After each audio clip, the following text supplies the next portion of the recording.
Hello guys, ito na naman tayo. So we are now on the second day of the Misa de Gallo. So ito, medyo na-delay lang sa pagkising kasi napasarap yung tulog.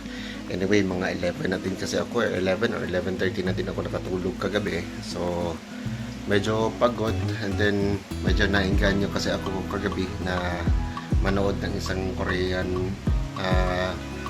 Korean series. So yun, nadali tuloy ako, muntik na malate. So ano na, the time now is medyo lapit na malate. So ayan, it's already 2:50 na ng umaga. So alas 3 pa naman yung start ng misa. So kailangan naman bumadali. So ayan, medyo nakapambihis na, ready to go na tayo. Then all is prepared. So papaanda rin na natin yung motor, then alis na tayo. Okay? So see you mamaya. Okay guys, so dito na tayo, nakarating lang. So kanina na-mention ko, papanda rin lang muna. So hindi ko na napandar kasi nagmamadali na. So yan, nakapark na yung motor, si King.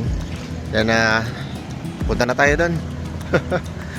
Ano na kasi 2:50 na. So kailangan ko namang madali para makakuha ng slot, na makakuha ng upuan doon. Then baka madali patuloy ako, mapalayo patuloy yung ano ko, mauupuan. So nga pala, maya maya after the misa, so gusto kasi ni Mrs. magpabili ng kahit konti pasalubong. So try natin dyan sa nagliliyab na tindahan. So kung anong pwede natin mabili na kakanin. So let's go. Oh yeah, masyado pang maaga pero ang dami ng tao. Sana may maupuan pa ako.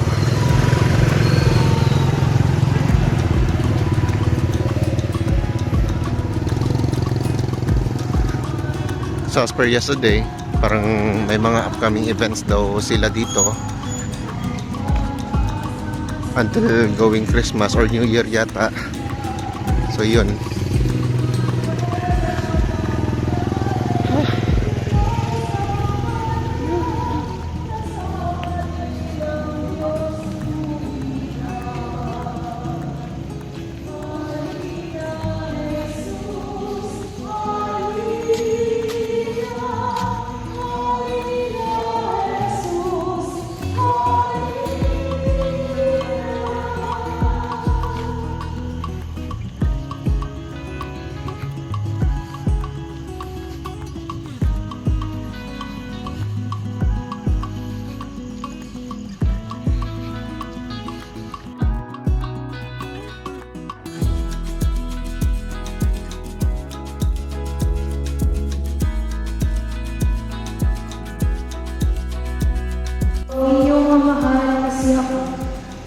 Huda, daygon ka sa imong mga igsuon, tukon mo ang imong mga kaaway, sa imong atubangan, mulukod ang imong mga igsuon.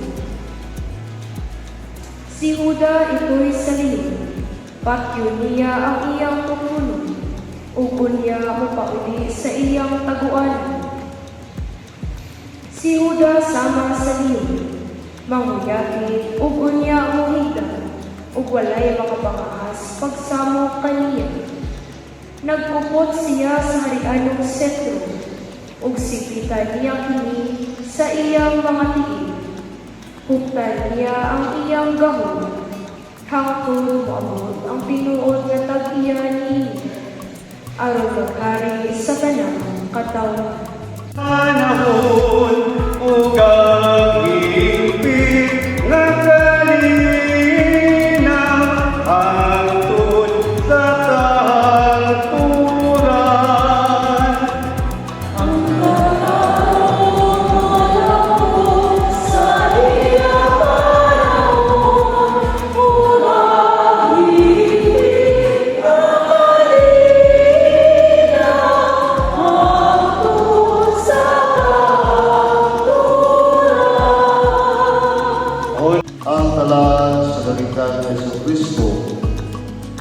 kaliwat ni David, kaliwat ni Abraham, Si Abraham mao ang mahal ni Isaac, si Isaac ang mahal ni Jacob, ug si Jacob ang mahal ni Juda ug sa iyang mga igsoon. Si Juda mao ang mahal ni Fares ug si Sarah diya kang Tamar, ug si Fares ang mahal ni Esrom. Ug si Esrom ang mahal ni Aram. Si Aram mao ang mahal ni Aminadab, ug si Aminadab ang amahan ni Naason, ug si Naason ang amahan ni Salmon. Si Salmon mao ang amahan ni Boaz kang Rahab, ug si Boaz ang amahan ni Obed kang Ruth, ug si Obed ang amahan ni Isai. Si Isai mao ang amahan ni David at Harit, ug si David ang amahan ni Solomon sa asawa ni Urias. Si Solomon mao ang amahan ni Rehoboam.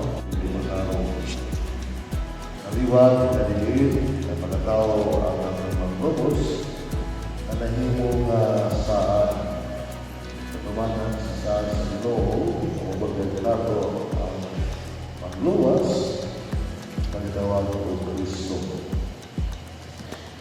Idato kalilo sa atong panahon karon pagsulat kita ng Kristo sa atong mga kaliwatan.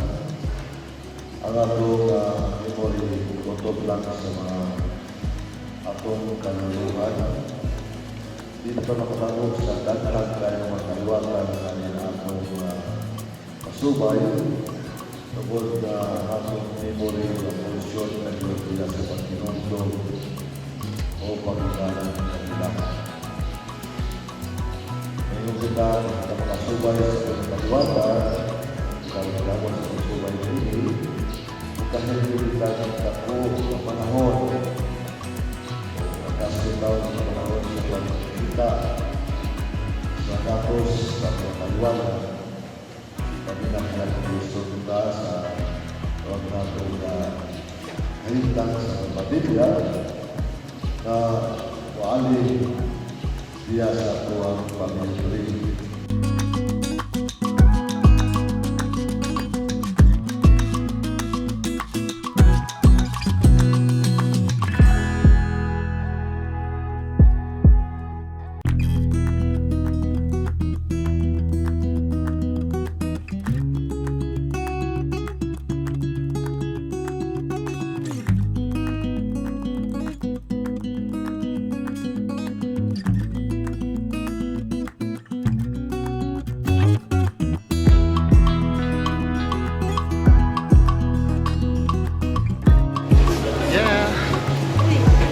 Day 2 is done.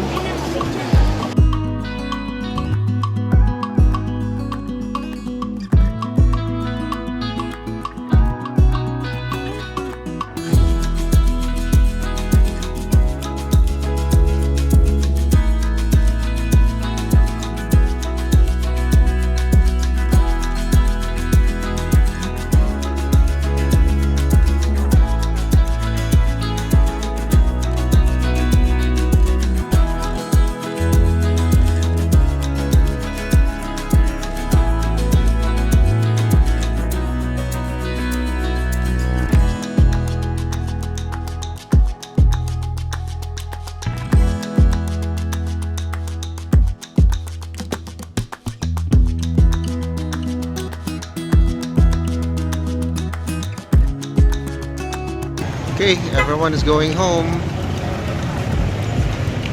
Pero may dadaanan muna ako.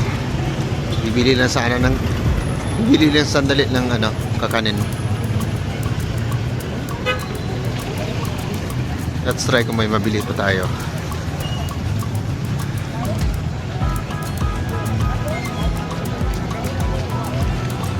Masyado pa kasing maaga kung may mabili ba ako. Let's try.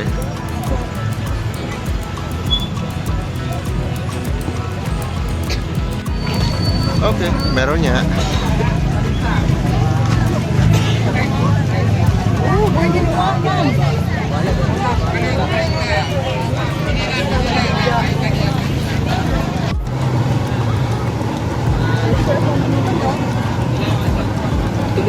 Sige lang ma'am, angkon ma'am.